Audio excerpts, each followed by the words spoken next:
Yo soy Iván Francisco García, soy doctor en Ciencias Biológicas e investigador titular del IFAPA, del Instituto Andaluz de Investigación y Formación Agraria. Nos encontramos en el centro IFAPA Las Torres Tomejil, en Alcalá del Río. Este es un centro de investigación que desarrolla líneas muy directamente relacionadas con los cultivos más representativos de esta zona, caso por ejemplo del arroz, caso de los cítricos, y en los últimos años, debido principalmente a la entrada tan importante que ha tenido el cultivo del almendro, pues comenzamos a desarrollar líneas de trabajo orientadas a la intensificación sostenible de este cultivo en las condiciones del Valle del Guadalquivir.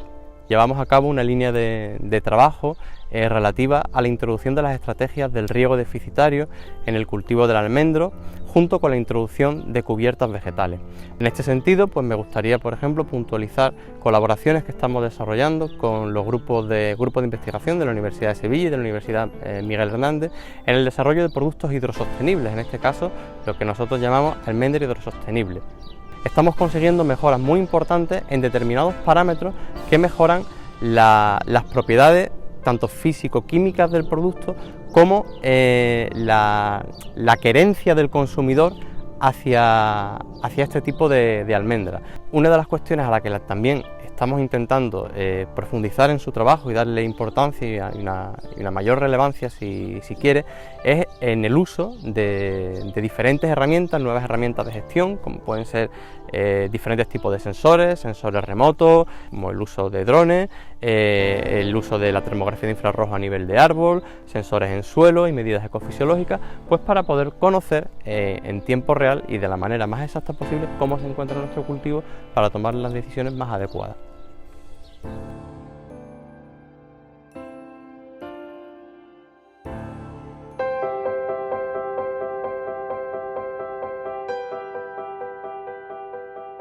Soy Ana María Morales Sillero, profesora titular de la ETSIA, del Departamento de Ciencias Agroforestales, junto a mis compañeras Maripaz Suárez García, Pilar Rayo Morillo, Rocío Jiménez González y Laura Casanova Lerma. Formamos parte del perfil de cultivo leñoso del Departamento de Ciencias Agroforestales de la ETSIA. En España se cultivan ya más de 2.650.000 hectáreas de olivar. Es el primer país en cuanto a superficie, producción y exportación de aceite de oliva y también de aceituna de mesa. El olivar en seto, hace 25 años, había muchas personas del mundo científico y técnico que no veían futuro.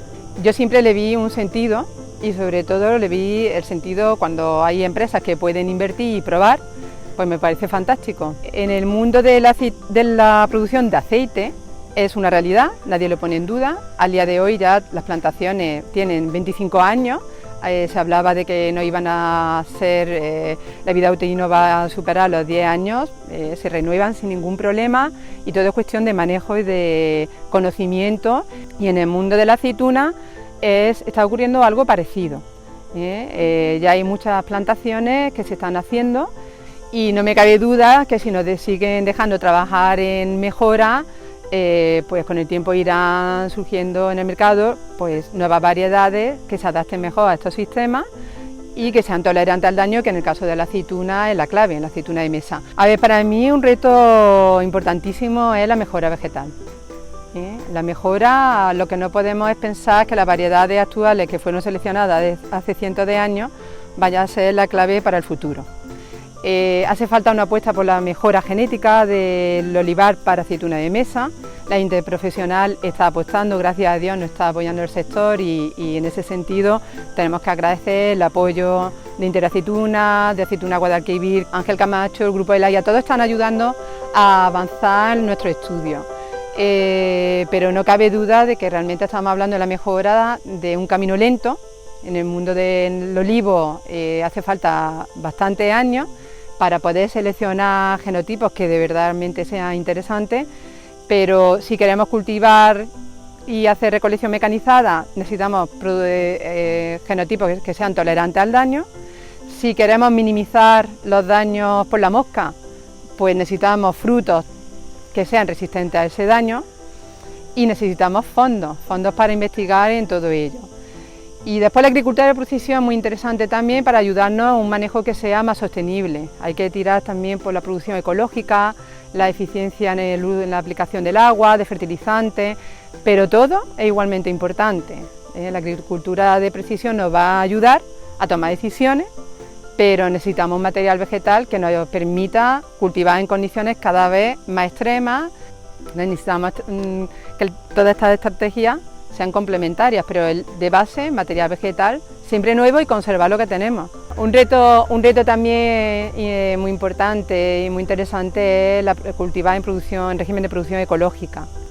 Cada vez más los agricultores son conscientes de que en ecológico hay un mercado ahí muy interesante, sobre todo a nivel europeo, y se traduce después en un incremento de las ventas. Lo importante es que se haga por conciencia también, como una forma de cultivar de forma respetuosa con el medio, y yo de luego estoy muy interesada, ¿no? Es decir, en demostrar que efectivamente el cultivo en seto se puede manejar de forma ecológica. Habrá a lo mejor que sacrificar cantidades, pero si tiene una buena calidad, un mínimo de producción y lo sabes vender bien en el mercado, y estoy convencida de que puede ser una salida muy interesante en la exportación.